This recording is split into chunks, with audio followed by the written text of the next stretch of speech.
You don't fall for a 67 GTO with numbers, you fall for the feeling. Before the key even turns, there's a hush, a weight in the air like a stage going dark before the spotlight flashes on. The car has presence, that Coke bottle profile, the discreet hood scoops, the stance that says it can idle through town like a gentleman and still bend the horizon when asked. Slide in and the dash wraps toward you like a cockpit. Wood grain, crisp gauges, the Hurst shifter placed exactly where your hand expects it. Twist the key and the Pontiac 400 doesn't start. It clears its throat. Idle settles into an even lope. The nose gives that half-inch rise when you ease the throttle. The exhaust writes a low velvet line under every breath. Pontiac's first-year 400 cubic inch V8 is the soul, rated at 335 HP in standard tune with a tidal 441 lb-ft of torque. Stronger in the HO, stronger still, and rarer with Ram Air. The Rochester Quadrajet's small primaries make it civil in the neighborhood. Roll deeper and the big secondaries swing open with a satisfying whoomph that feels like a curtain lifting. Pair it to a Muncie 4-speed, M20 wide, M21 close, and each shift is a mechanical handshake.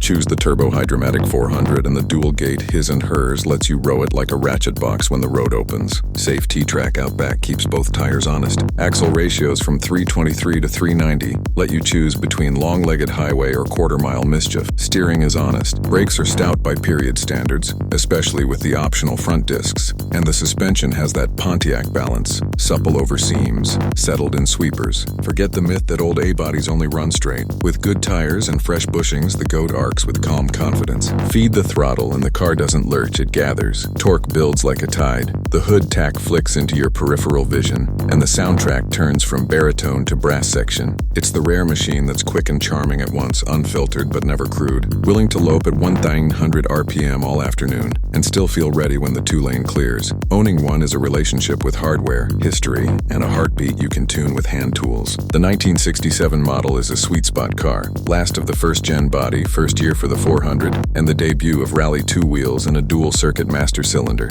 If you're shopping, documentation is step one. Pontiac Historic Services PHS paperwork confirms VIN options and engine codes. WTYS for base, WS for HO, XS for Ram Air. Metal is step two. Inspect lower fenders, wheel arches, trunk pan, rear window channel, cowl base, body mounts, and the frame kick-ups over the axle. Cosmetics come last. Original pieces fit and feel better than most repros. An honest survivor trim beats over restored shine. Engine health tells on itself. Warm idle should settle around 800 RPM, vacuum steady, no sneezes off idle. A quadrajet that bogs usually wants simple love. Float level, base gasket, secondary air valve tension, vacuum leaks chased and fixed. These 400s wake up with timing. 34-36 degree in total, all in by $3,000 RPM, plus a clean mechanical vacuum curve. Points and dwell are a ritual worth knowing. A hidden electronic module inside a stock distributor cap keeps the look while boosting reliability. Cooling matters more than magic. Shroud intact, fan clutch right, a clean 3-row radiator, and the temp needle will sit where it should even in parade traffic. Chassis setup that keeps the soul intact is delightfully simple. Quality rubber bushings where Pontiac intended,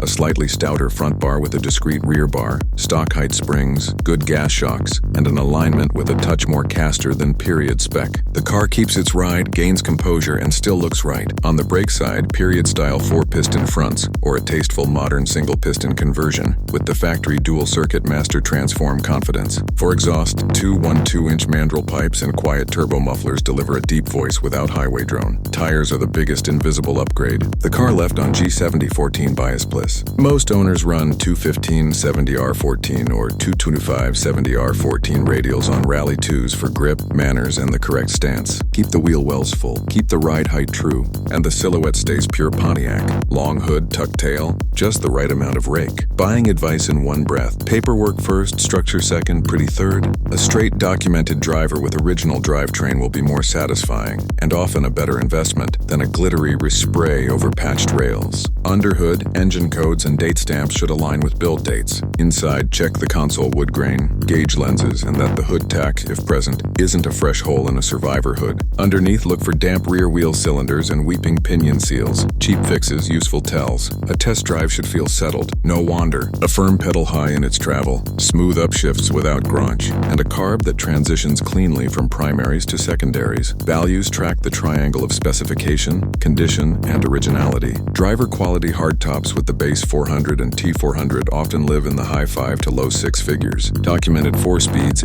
HO cars, and true Ram Air examples climb quickly. Color combos help. Tyrol blue, regimental red, Montreux blue over parchment are perennial stunners. But provenance matters most. Beware the shiny and cheap trap. The best money you'll spend is on inspection and authenticity. Living with a GTO is as much ritual as routine. Vacuum tune the idle mixture by ear and gauge. Change fluids on time. Grease the chassis zerks your modern cars forgot. Set the choke so it lights clean on a cool morning and kicks off fast idle without drama. If you tour, consider an overdrive. Gear vendors on a Muncie or a 204R dressed to look stock. So the big 400 loafs at freeway speeds while the cabin stays conversational. Keep the lights bright, the grounds clean, and the battery on a tender, and the car will be ready when you are. Against its rivals, the Pontiac's charm is how completely it balances menace with manners. A 396 Chevelle might match the time slip. A 440 Mopar may outthunder it at idle. A small block Camaro can feel a shade lighter on its feet. But few period coupes give you this much torque with this much civility and style. The interior has intention, not just switches. The drivetrain can loaf or lunge without protest. And the driving experience stays tactile and talkative in a way modern performance, fast as it is, rarely matches. Legacy is the quiet part that lands loudest. The lesson the GOAT taught, torque first, calibrate response, let the driver choose the mood, still reads like the brief behind today's best V8s. What the new stuff can't replicate is texture, the faint varnish scent after a hard pull,